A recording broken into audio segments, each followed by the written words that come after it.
ভাজা ইলিশ, সর্ষে ইলিশ, ইলিশ মাছের পাতুরি, ইলিশের দো পেঁয়াজু, ভাপা ইলিশ কিংবা ইলিশের তেল ঝোল, যে যেভাবেই রান্না করুক না কেন, এই প্রত্যেকটা রেসিপিরই আলাদা আলাদা একটা ইউনিক স্বাদ রয়েছে, যা কিনা একটির থেকে অন্যটি কোনো অংশে কম নয়।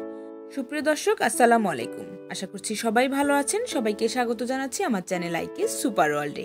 আজ আপনাদের জন্য উপস্থাপন করতে যাচ্ছি ইলিশের জনপ্রিয় একটি ট্রেডিশনাল রেসিপি, ইলিশের তেল ঝোল, যা কিনা খুবই স্বাস্থ্যসম্মত এবং গ্রামীণ একটি রেসিপি আপনাদের সাথে শেয়ার করছি আমি আমার নিজের মতো করে। আশা করছি আপনাদের কাছে ভালো লাগবে।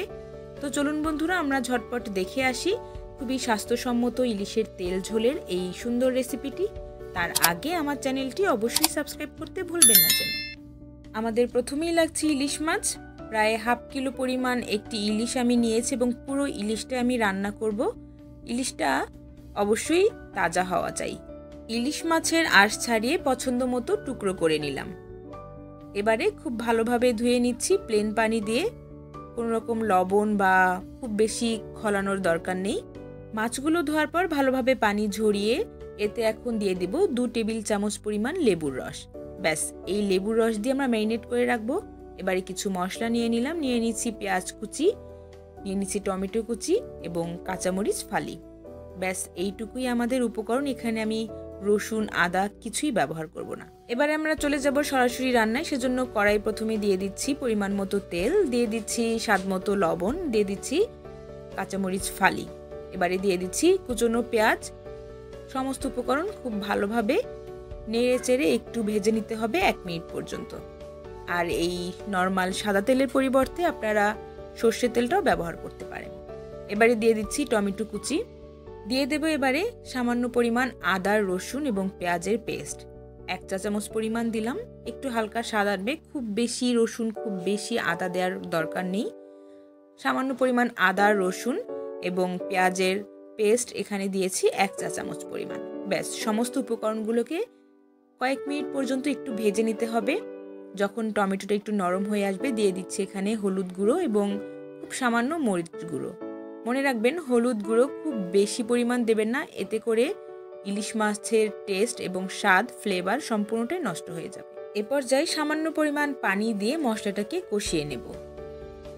মাঝারি আছে মশলাটাকে প্রায় 3 থেকে 4 মিনিট পর্যন্ত কষিয়ে নেব। ঢাকা দিয়ে মশলাটাকে আমরা একটু জাল করে নেব, এতে করে মশলার যে কাঁচা গন্ধ সেটা চলে যাবে।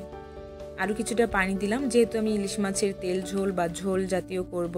ঢাকা উঠিয়ে এবারে দিয়ে দিচ্ছি ধনিয়া পাতা কুচি, এতে করে মাছের স্বাদটা বেশ ভালো আসবে। এবারে সেই লেবুর রস দিয়ে ম্যারিনেট করা ইলিশগুলো দিয়ে দিচ্ছি এক এক করে। এখানে সরাসরি কাঁচা মাছটা আমি ব্যবহার করছি, মাছটা ভেজে নিইনি, এতে করে মাছের স্বাদ, ফ্লেভার দুর্দান্ত লাগে। মূলত এটি একটি গ্রামীণ রেসিপি, ভিলেজ ফুড হিসেবে খুবই পরিচিত এবং খুবই সুস্বাদু একটি রেসিপি। শুধু সুস্বাদুই নয়, এটি খুবই স্বাস্থ্যসম্মত একটি রেসিপি। এবারে আরও কিছুটা ঝোল দিয়ে দিলাম। মাছটাকে একটু কষিয়ে নিয়ে ঝোল দিয়ে আমরা ঢাকা দিয়ে রান্না করে নেব। ঝটপট খুবই অল্প সময় এই রেসিপিটি করে নেওয়া যায় বলে এর স্বাদ, রং, টেক্সচার এবং গুণগত মান ঠিকঠাক থাকে।